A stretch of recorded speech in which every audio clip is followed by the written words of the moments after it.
Hi everyone. So I came on this afternoon and did my afternoon tea with Shell, focusing on donor-centered fundraising, and I accidentally hit delete instead of post. So I wanted to come on really fast and just do a quick 10-minute summary of what we talked about for those of you that missed it. So we had talked about donor-centered fundraising, and last week when we came on and we were talking about Giving Tuesday, a member of the group had asked, how do you keep donors that gave on Giving Tuesday to continue to give?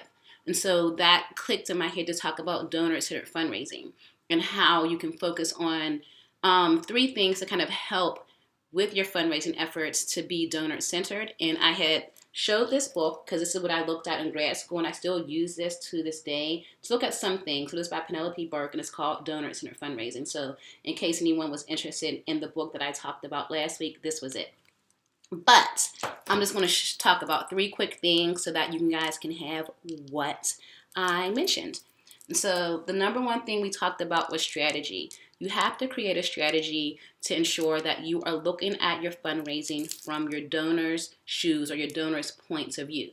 And I kind of mentioned if you go into a Walmart or a store and you have a bad experience, you don't want to go back there again. So it's the same thing with donors. If you are looking at things from a donor's point of view and you're looking at ways to make it easier for donors to give, or for your organization to support donors, or to really appreciate donors, then you are building that relationship from a fundraising point of view. So make sure that when you are looking at your strategic plan or strategic impacts or the things you're going to do through the year, looking at ways to strategize on how to make fundraising donor-centered, meaning how do I make my fundraising stand out from the donor shoes and not me asking and asking. So look at it from a two-way street. Look at it from, being more donor-centered, basically.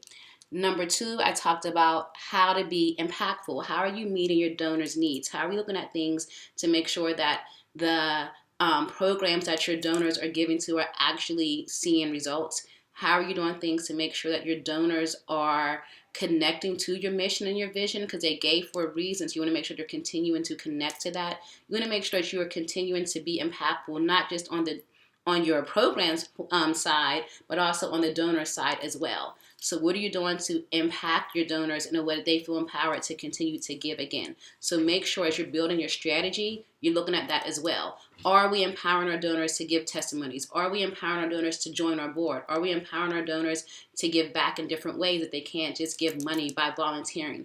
What are we doing to make things impactful so that our donors will continue to give again and again?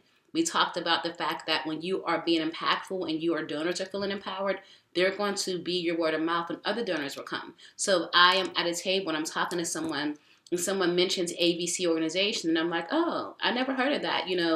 I want to make sure that kids are able to go to college. Tell me more about it. And that donor gives a great recommendation, then guess what? You may have gotten a new donor in me. So always make sure that you are being impactful and intentional with your donors. The other thing we talked about was how do you personalize things? A lot of times when you are reaching out to your donors and you're thanking them, personalization goes a far way. My rule is that I want things out if a donor gave a gift within 24 to 48 hours. The faster you can turn that around, if someone gives you a gift on Monday and you have a thank you letter out by Wednesday and they get that by Friday, think about how impactful that is for them to know not only did you receive their gift, you acknowledge that, but you also sent them something to let them know how impactful and how important that gift was. And I'm a big fan of personalization. So a lot of the times on the session we talked about thank you cards, and I showed something that my job is doing right now that is just very amazing. And this isn't my brainchild. This is the brainchild of our director of annual giving, but they came up with a thank you card to have students hold thank yous. It was amazing. And we just sent those out, and that's just a Thanksgiving card. I showed something that I got where it was a thank a donor day. So they thanked the donor day, and I got this, and it just said, we celebrate you. It had my name, and it came with a balloon. I talked about just different thank you cards that I got.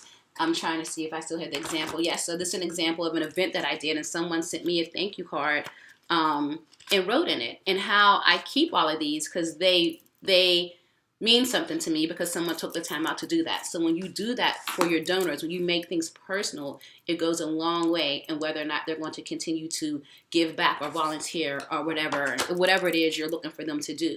So being able to personalize that, being able to really, really make them feel as if their gift matters. And it shouldn't matter whether they're giving you $25 or $2,500. Your donor should feel special at any level.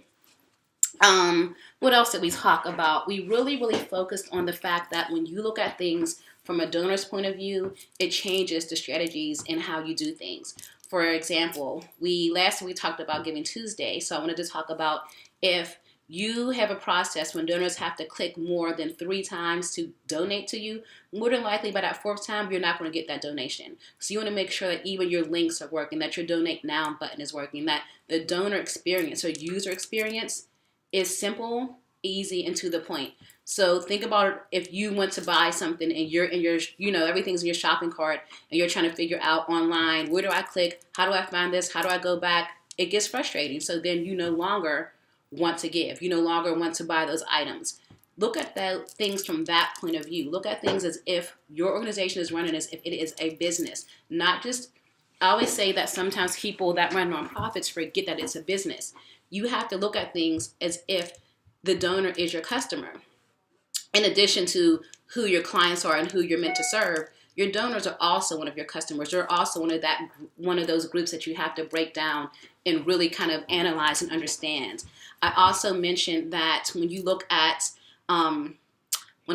analyzing your donors, I went to an amazing conference that looked at things from the 4 different generations. So the traditionalists, the baby boomers, the Gen X's, and the millennials, and how they give and how communication to those donors impacts how you're going to get those gifts. So I talked about maybe looking at that as my topic next week and breaking that down for you, because that will help when you're looking at your different streams and how those streams are coming in, or your communication styles or your communication plan with your donors, and how do you make that donor centered by understanding where those core values are when it comes to your donors. So just to go over real fast, strategy, make sure you are building a strategy that is looking at things from the donor's points of view, especially when you get into your fundraising strategies.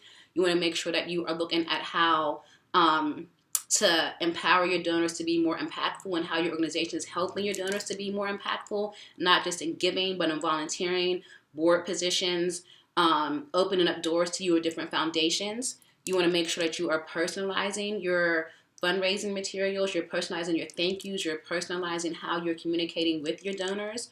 You want to make sure that you are making the process easier to donate, to volunteer, and to give. You want to make sure that you are looking at things from the donor's point of view as if they are one of your clients, as if they are one of your users, as opposed to just looking at things as to what your donor can do for you. You want to make sure that you are looking at what I can do for my donor. So that was it. I just wanted to make sure that I came in and put that information back on since I accidentally deleted it. But quick reminder, on November 28th, we will be doing a Giving Tuesday takeover in this group. We have 5 amazing speakers that are going to talk about your legal checklist for your nonprofit. We are going to talk about your nonprofit toolkit. We are going to talk about social media. We are going to talk about how to use data in your strategy to get more funding. We are going to talk about things that you need to be able to do to build a better board and raise money from your events. So all that cool stuff. We also have 5 amazing organizations that are going to come on here, and they are going to talk about who they are, why funding helps them, what their mission, what their vision is, and just connect with the members of this group. So thank you again. Thank you for watching. My name is Lachelle. I created this group to make sure that we have some sort of support group for nonprofits to be able to thrive, to be able to move from purpose to impact, and to be able to build better strategies so that your nonprofit and your business can grow.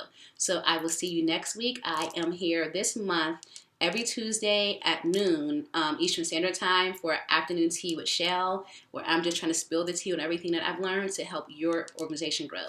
So I will see you next week. Bye. Thank you.